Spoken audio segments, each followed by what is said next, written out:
पाखंडों में परमात्मा नहीं है। परमात्मा कोई व्यक्ति नहीं है। परमात्मा अवस्था है जिसमें प्रवेश करना है। परमात्मा तो वह परम ऊर्जा का नाम है।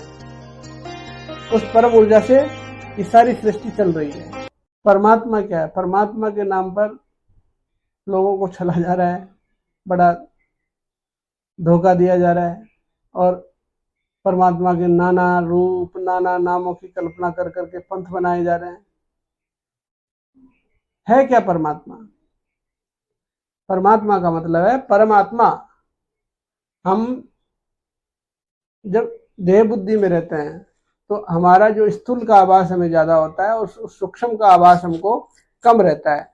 इसलिए देह बुद्धि में जब हम रहते हैं तो ये जीवात्मा कहलाती है। और जब देह बुद्धि के विकारों से हम धीरे धीरे मुक्त होते चले जाते हैं तो वह अवस्था परम होती चली जाती है, अति सूक्ष्म होती चली जाती है, तो वह आत्मा ही परमात्मा हो जाती है। परमात्मा कोई व्यक्ति नहीं है। परमात्मा अवस्था है जिसमें प्रवेश करना है। परमात्मा तो वह परम ऊर्जा का नाम है।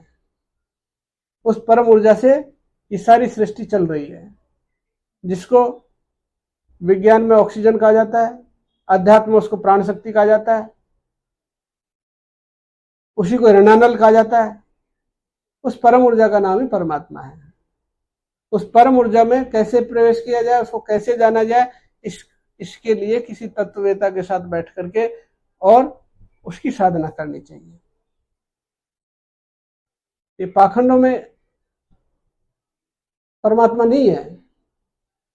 जो अखंड है उसको जब हम विषय वासनाओं के चक्र में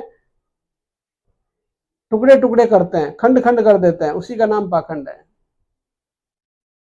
जो अखंड ब्रह्म है उसको विषय वासनाओं के कारण हम खंड कर देते हैं और खंड कर करके हम देवी देवताओं की कल्पना कर लेते हैं।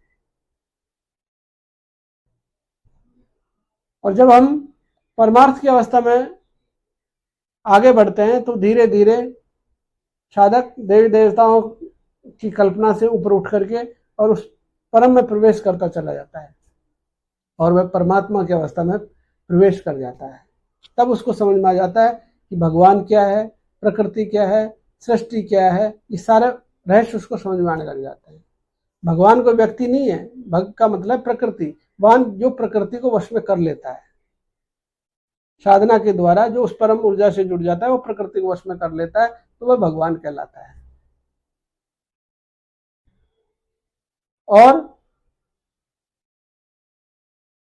जो दृष्टि है, दृष्टि से जो भाव बनता है, वैसी सृष्टि दिखाई दे रही है, तो उससे भावों का मर्म समझ में आ जाता है। तो भावों का मर्म समझ आते ही सृष्टि का मर्म समझ में आ जाएगा। सभी तो भूत तत्वों से बने हुए हैं। भूतों के बारे में भी बहुत बड़ी गलतफहमी लोगों में पैदा कर रखी है कि जल, पृथ्वी, जल, अग्नि, वायु, आकाश, ये 5 तत्व से शरीर बना हुआ है। और इन जब भूत तत्वों की बात करते हैं तो ऐसा लगता है कि आकाश अनंत है, पृथ्वी जो धरती है ये है, जल ये समुद्र है, ये जो पानी है उसको जल बोलते हैं। ये नहीं है, ये भूत तत्व नहीं है।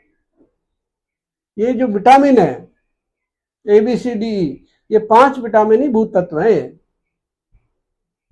इन विटामिनों से ही शरीर बना है, ये बीज बना है। इसके अंदर जो चेतना है जिसको आत्म तत्व बोला जाता है, वो कभी ना तो जन्मती है ना कभी मरती है। ऐसा जो शास्त्रों में बताया गया है उसका मूल कारण क्या है कि वह ऊर्जा केवल रूपांतरित होती है, वह नष्ट कभी नहीं होती है। और ये विटामिन जो है, विटामिन घटती बढ़ती रहती है। विटामिनों का संग्रह और विग्रह होता रहता है। तो ये विटामिन ही 5 तत्व हैं और इनसे ये शरीर बना हुआ है, इससे ये बीज बना हुआ है। जो हम लोग खाते हैं, भोजन ग्रहण करते हैं, उससे ये विटामिन बनती है, उससे ये 5 तत्व बनते हैं। अगर प्रॉपर खाना भोजन नहीं करोगे तो विटामिन नहीं बनेगी और शरीर नहीं रह पाएगा। विज्ञान भी यही कर रही है, डॉक्टर लोग भी यही कर रहे हैं कि भाई शरीर में विटामिन और प्रोटीन सब ठीक है कि नहीं है। पर जो आत्मचेतन है जो वो चेतन तत्व है उसके बारे में सब मौन है।